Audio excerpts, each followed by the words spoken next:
আল্লাহ তাআলা কিয়ামতের কঠিন ময়দানে যেদিন স্বামী স্ত্রীকে চিনবে না, স্ত্রী স্বামীকে দেখে পালিয়ে যাবে, বন্ধু বন্ধুরে চিনবে না, পীর সাহেব মুরিদরে চিনবে না, মুরিদ পীর সাহেবরে চিনবে না, দলের কর্মী তার নেতারে চিনবে না, নেতা তার কর্মীরে চিনবে না, বন্ধু বন্ধুরে দেখে পালাবে। এই কঠিন মুহূর্তে সূর্যটা মাথার কাছে চলে আসবে, জমিনটা তামার জমিন হবে, আজকের জমিনের মতো নয়। মানুষ ঘর্মাক্ত, ক্লান্ত, শ্রান্ত মাথার মগজগুলো কানের ছিদ্র আর নাকের ছিদ্র দিয়ে বেয়ে বেয়ে পড়বে। বিশ্বনবী ফরমান, ময়দানে 7 শ্রেণীর ব্যক্তিকে রব্বুল আলামিন তার আরশের নিচে ছায়া দিবেন।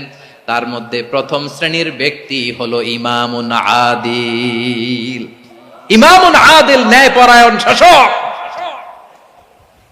যে ইনসাফের সাথে বিচার করে, যে জাস্টিস সমাজে সার্ভ করে, যে সুশাসন নিশ্চিত করে, ওই ইমামুন আদিল। আদিল শব্দটা বুঝছেন না? ইন্নাল্লাহা ইয়া'মুরু বিল আদল, পাইছেন?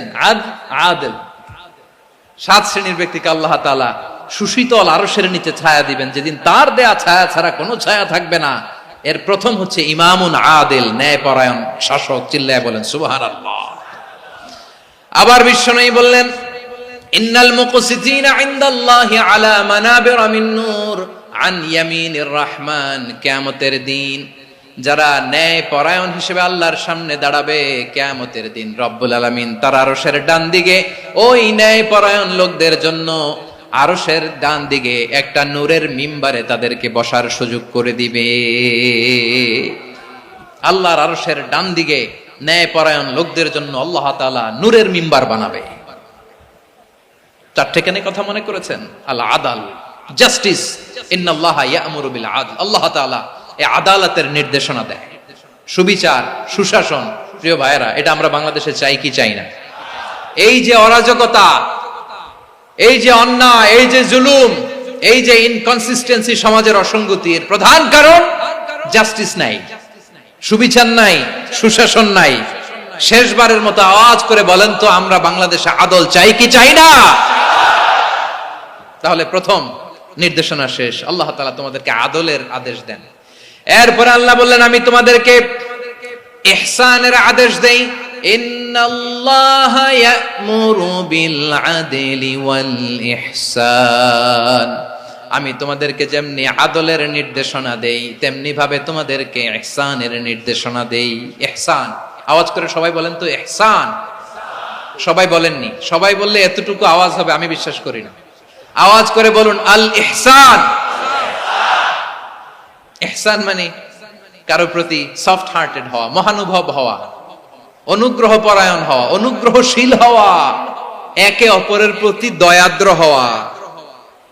একে অপরের প্রতি দয়াদ্র, অনুগ্রহশীল হওয়া ছাড়া মানবিক সমাজ কশিনকালেও গঠন করা সম্ভব না। প্রিয় ভাইয়েরা, সুন্দর আচরণ দিয়ে, ইহসান দিয়ে যা জয় করা যায়, নরম আচরণ দিয়ে যেটা অর্জন করা যায়, কঠোরতা দিয়ে সেটা পারা যায় না।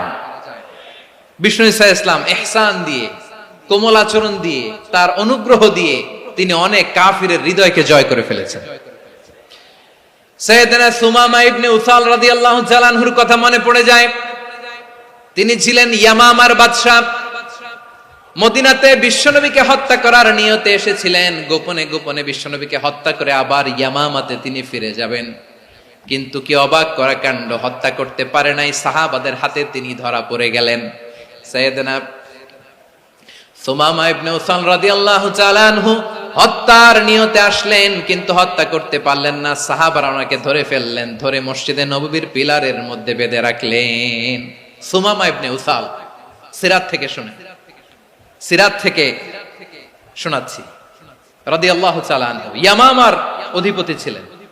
ইয়ামামা বিশ্বনবীকে হত্যার জন্য আসছেন, ধরা পড়ে গেছেন, এখন মসজিদে নববীতে বেঁধে রাখছে, তার মানে বন্দী। এখন স্ট্যাটাস কি? বন্দী, ক্যাপটিভ। তো বিষ্ণু ঈসা ইসলাম সাহাবাদেরকে বললেন, তার খোঁজ খবর নিও, সুমামা ইবনে উসালের খোঁজ খবর নিও। সাহাবারা বলেন, ইয়া রাসূলুল্লাহ, আপনাকে হত্যা করতে এসেছে, তার তো কঠিন ক্যাপিটাল পানিশমেন্ট হওয়া দরকার, কঠিন শাস্তি হওয়া দরকার। বিশ্বনবী বললেন, না, আমি যেটা জানি তোমরা সেটা জানো না। তোমরা সুমামার সাথে ভালো আচরণ করো, বিশ্বনবী সুমামার কাছে গেলেন। প্রথম দিন যে তিনি কালেমার দাওয়াত দিলেন, ইমানের দাওয়াত দিলেন, ইসলামের দাওয়াত দিলেন, রিসালাতের দাওয়াত দিলেন, আখিরাতের দাওয়াত দিলেন। পরের দিন যে বিশ্বনবী সালাতের দাওয়াত দিলেন।